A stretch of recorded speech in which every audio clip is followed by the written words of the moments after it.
السلام علیکم ورحمۃ اللہ وبرکاتہ۔ الحمد للہ رب العالمین، والصلاة والسلام علی سید المرسلین وعلی آلہ وصحبہ اجمعین، اما بعد۔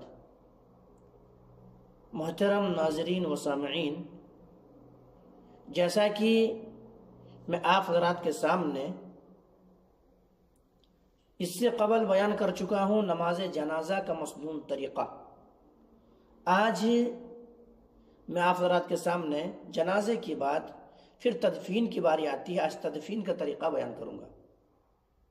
تو میرے بھائیوں، تدفین میں مسئلہ یہ شروع ہوتا ہے کہ میت کو کون اتارے، میت کو قبرستان میں قبر میں کون اتارے۔ تو میت کو قبر میں وہ شخص اتارے جن کو مرنے والا شخص وصیت کر کے گیا ہے کہ دیکھیے میں مر جاؤں تو فلاں شخص ہی مجھے قبر کے اندر اتاریں گے۔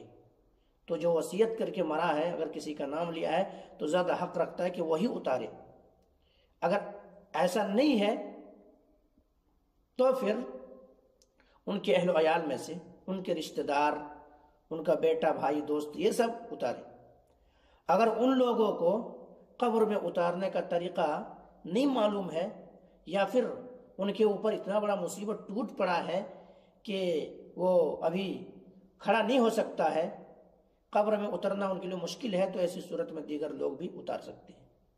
یہ مرد کے تعلق سے ہے۔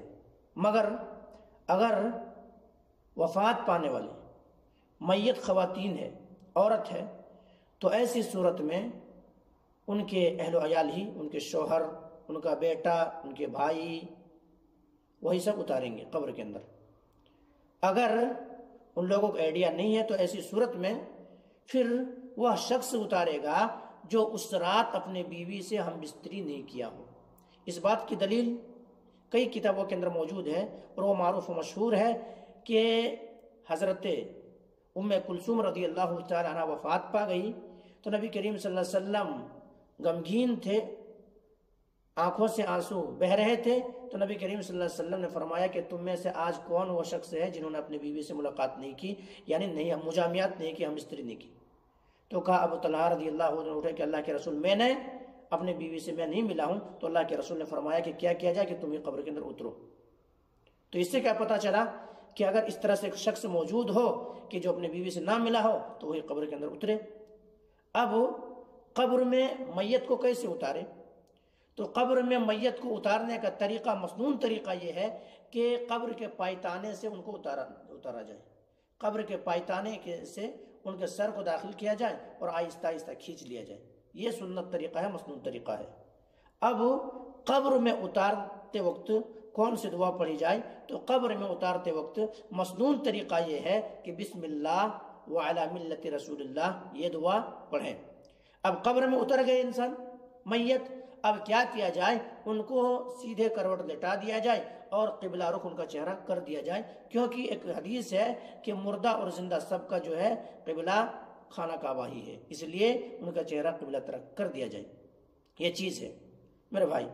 تو میں نے کیا بتایا کہ قبر کے اندر کون اتاریں گے، قبر کے اندر کون اتاریں گے، پھر اتارتے وقت کون سی دعا پڑھیں گے، یا کہ قبر میں میت کو کیسے اتارا جائے گا، یہ چیزیں میں نے بتائی۔ میرے بھائی، میں اس لیے بتا رہا ہوں یہ چیزیں ہیں کیونکہ جب میت کسی کا ہو جاتا ہے تو ایسے وقت میں 1000 لوگ وہاں پہ جمع ہو جاتے ہیں، 1000 لوگ جمع ہوتے ہیں، اور جمع ہونا بھی چاہیے۔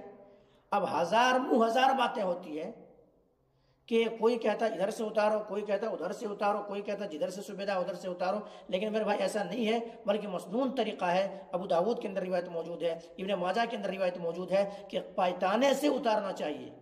میں آپ کو ایک مثال دوں، دنیا میں مثال۔ انسان چاہتا ہے کیا کوئی مطلب نہیں، قبر کو اتارنے سے مطلب ہے، ایسا نہیں میرے بھائی، بلکہ مسنون طریقے سے ہٹ جائیں گے۔ آپ کو ایک مثال، دنیاوی مثال، آپ کے پاس ایک ATM کارڈ ہے، اس ATM کارڈ کو اگر آپ الٹا ڈال دیں گے مشین میں، کہ وہ کام کرے گا؟